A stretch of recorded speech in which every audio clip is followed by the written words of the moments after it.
Hi, I'm Dr. Tammy Nelson, and welcome to Relationship TV. I am so excited for our guest today. We have Dr. Sally Valentine. She is a Tantra-informed sex and relationship expert. Are you wondering what that is? Because we're going to find out in 1 second. Dr. Valentine is an amazingly well-rounded, energy-informed sex and relationship therapist and counselor, and she sees couples and individuals, and she does groups, and she does retreats, and she does workshops, and we're going to find out all about what exactly is tantric informed mean, and what is a sex and relationship expert. Sally, thank you so much for joining us for Relationship TV. You're welcome. I'm so excited to have you. You bring such good energy to the set. Oh, thank you, Tammy. It's nice to be here. Yeah, so tell us all about tantric informed. What does that mean? Yeah, okay. And then what does it mean to be a sex and relationship expert? So the Tantra informed therapy of any type is really the fact that I come from the lens of knowing of Tantra and being a Tantric facilitator myself. So when I see my clients and I see couples, I'm often assisting them with some Tantric practices that they can use at home, that they can use in the therapy session, that really helps them slow down maybe some of the intensity that's going on in the room, help them really connect with their partners, help them really come home into their own bodies. And that's what I mean by Tantra informed. I love that, come home to their own bodies. But let's back up for 1 second and maybe explain to our viewers and the people listening, what is Tantra? Okay. Because maybe some people don't know. So Tantric's the spiritual path. It's such a big word. It's such a big spiritual path. It is a big one. But it uses different modalities to really help a person moving more into a deeper state of awareness by body movement, by breath work, by energy awareness, by visualization. And that's basically what we do when we're working around with Tantra. Okay. So when you're doing tantric informed work with couples or with individuals, you're focusing on all those things, the body, the breath, right, the sort of spiritual practice of that. Right. And well, obviously I work with what they come in with, but the back of my mind is how it is that whatever they present with, that we can also utilize the ability for them to be more mindful, the ability of them to stay more grounded, the ability for them to be able to turn the volume down on their anxiety with whatever their issues are. Because we all, when we're having problems, the one thing we have in common is anxiety. You know, problems usually stir up a lot of anxiety. So how can we really turn that down?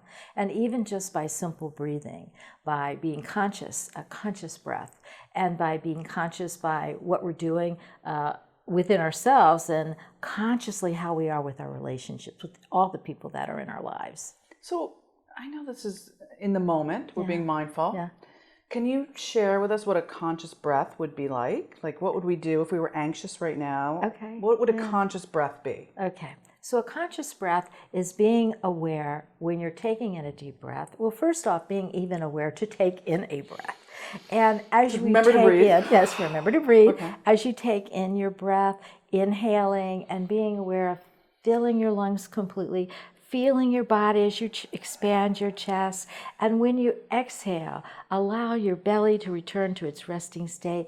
Feel the air as it moves out of your lungs, and just feel your body as it relaxes into the exhaled breath. So it's much more relaxed state to really be present in your body, not be in your head. That's exactly right. So you can't really be anxious and relaxed at the same time. It's difficult to be anxious and relaxed.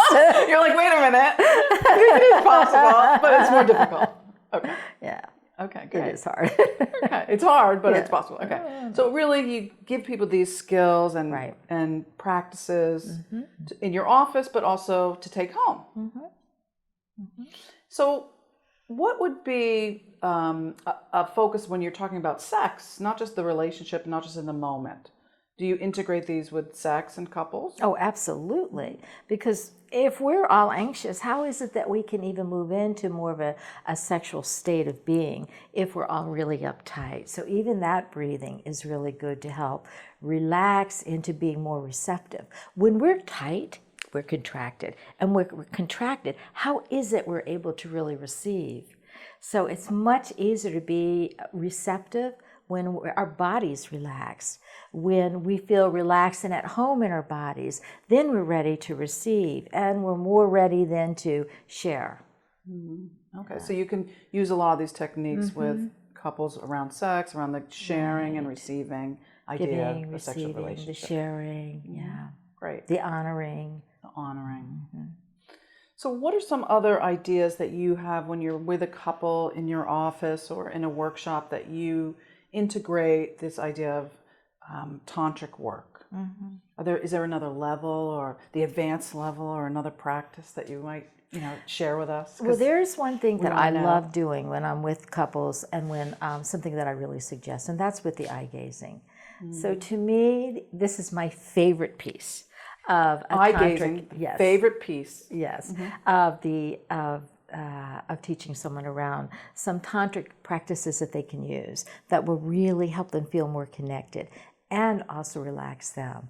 And that simple gazing into each other's eyes and breathing and really tuning into each other. Because, research has shown that when we make this eye contact, this prolonged eye contact, that's in a relaxed fashion, that we're really attuning with each other. And when we're attuned to each other, we sort of are on the same page. We get our partner and they get us. We allow ourselves just simply to be, and to be seen, to be experienced through eye gazing. That's a great one. Yeah, that is good. So if you're talking to another therapist or other clinicians out there who want to integrate some of these ideas, what would you recommend for them? So it wouldn't even be about Tantra what I would recommend to them. I would really recommend to any couples, therapists that are working with clients, to really be aware of themselves, to be take care of themselves and to know themselves, and to learn about themselves and to do their own personal work. So that when we come up with couples that in any way trigger us, in any way that we know what we could do for them, if they present with something we're not familiar with or we're uncomfortable with, get help, get consultation, get supervision, reach out to a colleague who's more informed about these particular issues, or refer out. And I think that's the best thing as a couples therapist that we can do for our couples and our clients. Yeah, so really know yourself, be informed about your and continue reaction. to learn about yourself. A continual personal growth development as well as professional development.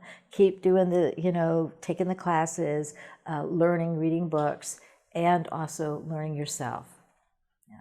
Learning yourself, keep growing, keep reading books, keep getting supervision, keep doing trainings. Yeah, that's great. Yeah.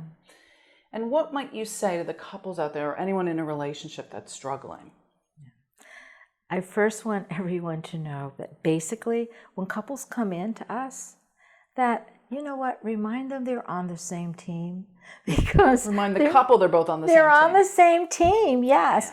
Yeah. Because we don't need them to fraction off into and away from each other. When you come in, you're coming in as a couple, and remind yourself that you're on the same team and that relationships have their ups and downs. No relationship stays a steady high all the time. It goes in waves. There's good times and there's times that are challenging, and that a challenging time right now may not mean that next year you're going to still have that. You may be able to work through it. You may be able to see something better down the road. So that sometimes people catastrophize something so much that it's hard for them to swim out of the hole they're digging themselves into. And so I'd like for them to remember that, and remember it's not always going to be this way. It's not always going to be bad, and that thank you to both of them for showing up. And to addressing it, like congratulate you. You've come here. You've really taken, one of the first steps is to reach out for help, because that's hard to do. Yeah, to reach out for help and know that you're on the same team. You want the same thing. Yes. Yeah, that's great. What is one quick tip that you have for couples out there? You know what? I think if couples created rituals, a ritual or a few rituals for themselves that they would have something to look forward to, something to stay connected with, maybe a ritual in the morning, maybe a ritual at nighttime, maybe something small. It doesn't have to be a major thing, but create rituals that are something about you and me and us. And you know what? And just know that the ritual and the reminiscing of times before that we really loved each other and we had fun. And do you remember when we did this? And remember, I think reminding each other of the times you've had in the past that were really fun, and creating rituals that you can really stay connected, something you look forward to. So remind yourself of the past times that were really fun and create a ritual. Or more than one. Or more than one ritual. Yeah. Can you give us an example of a ritual? Okay, so I know some couples will get up in the morning, and the ritual could be as simple as one of the partners bringing the other coffee or fixing some tea or fixing their breakfast, rituals of little notes that they drop in their pockets or purse or something on their way out the door. Nice. A ritual of just maybe even just eye gazing. Eye gazing in the morning. Here we are. Maybe reading a little passage out of a spiritual book that they enjoy reading.